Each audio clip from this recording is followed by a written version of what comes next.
Just days before UFC 319, Dircus Du Plessis' team is catching some serious heat, and it's coming from all corners of the MMA world. On the UFC Countdown, DDP's head coach went full throttle on Khamzat Chimaev, calling his striking horrible and labeling him a one-dimensional fighter. The problem? That's just not true. Khamzat's striking has proven to be dangerous, even if wrestling is his bread and butter. The comments didn't sit well with many, including Big John McCarthy and Josh Thompson, who both pushed back hard. Big John pointed out that trashing an opponent like that can actually backfire in two major ways. First, if DDP wins, the victory could look less impressive because the coach downplayed Khamzat so much. Second, it's simply not how a world-class coach should carry themselves, especially at the elite level where mutual respect is the norm, at least between coaches and fighters. Instead of adding hype, it's coming off as disrespect, and now DDP's camp is dealing with unnecessary backlash right before the biggest fight of his career. Let's dive into Big John's comments about this situation.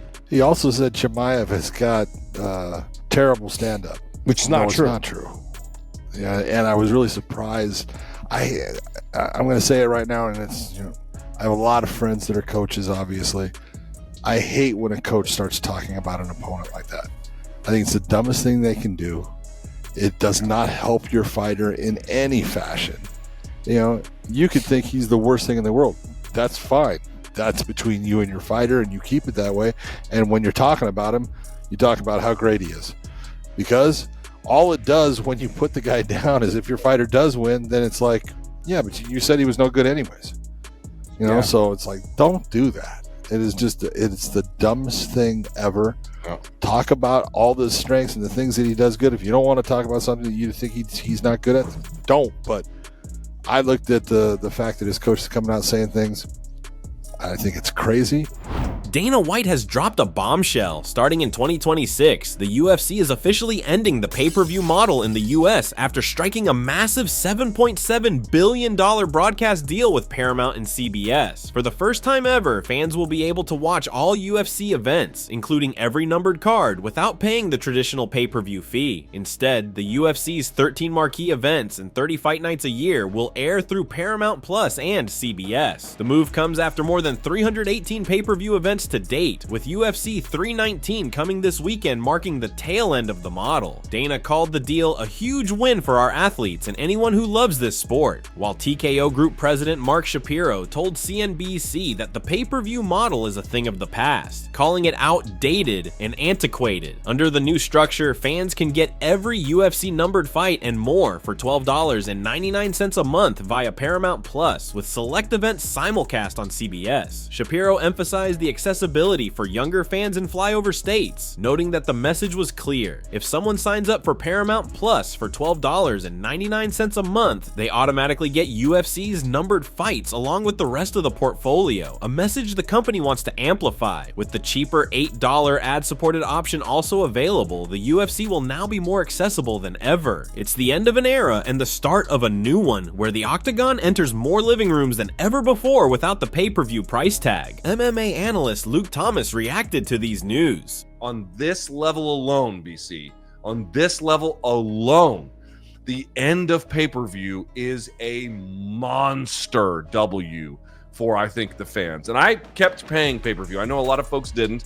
There was one time I certainly had to pirate when the UFC 301 was a mess behind ESPN Plus's paywall. I'm sure everyone on some level has pirated now and again, which speaks to that point. But not having to pay extra beyond what you had to pay for ESPN Plus, because remember, you had to pay that subscription fee plus what it cost on that end to do it. Now, I do have a question about that though, BC, which is, could there be a world, BC, where they realize, this doesn't make a lot of sense, because as our intrepid producer pointed out, this deal is worth $7.7 billion.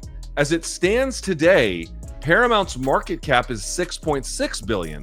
So the deal is worth more than the company itself. Are you going to make all that back on viewers and sponsorship from what you sell on CBS and linear or on digital ads? Daniel Cormier and Chael Sonnen recently got into a back and forth argument while discussing whether we'll ever see a 3-division UFC champion. Right now, 2 names are floating around as potential history makers, Alex Pereira and Ilia Topuria, and Chael's all in on the idea. He genuinely believes we're getting close, saying someone's going to pull it off real soon, but DC isn't buying it. He pointed out that as great as Topuria is, he sees real problems for him at welterweight. Those guys are huge, and in DC's eyes, Ilya's going to run into a wall if he tries to go that route. He just doesn't see anyone today being able to move through 3 weight classes and actually win gold in all of them. Of course, DC is Islam Makhachev's close friend, and that does play a role in him doubting El Matador, but he's not entirely wrong either. Those welterweights are massive. Just imagine Topuria standing across from someone like Shavkat Rakhmonov. It's a completely different level of physicality. What do you guys think though? Can Ilia or Alex actually make the impossible happen and become a 3-weight world champ? Let us know in the comments. He only needs one more hat trick, right? The one he's already pulled off, he just needs to pull that same trick out one more time. But we're years away from him being given that opportunity. If Islam and Ilia get to the point where they got to fight, I think that Ilia would behoove himself to make sure it's for Islam's belt and not bringing Islam down for his belt, in which case we'd have our 3 champions. And I do think Alex Pereira is going to slide up to heavyweight. I think he's going to go to heavyweight, win or lose this next fight. And will we see a 3-championer in you and I's generation? Yes, we will. I think where Ilia might have some problems is because they get really big at 170.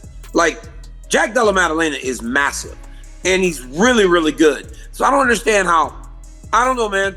I don't know. I don't know if we're going to have a 3-division champion. I think that's going to be so hard to do. It's so hard to do 2. To think that 3 is a possibility, I don't know, man. But, I mean, nobody thought we win 2 divisions until Conor McGregor did it.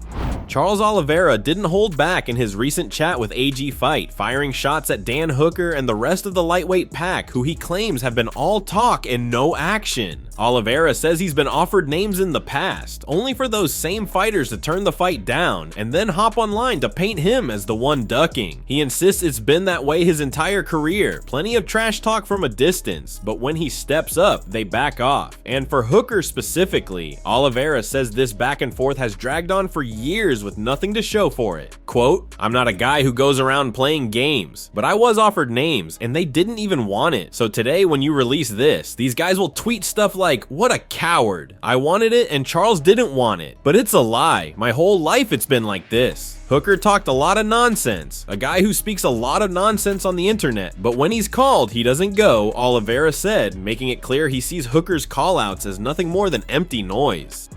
That's it from MMA Psycho. Thanks for watching. Don't forget to leave a like and subscribe for daily MMA news.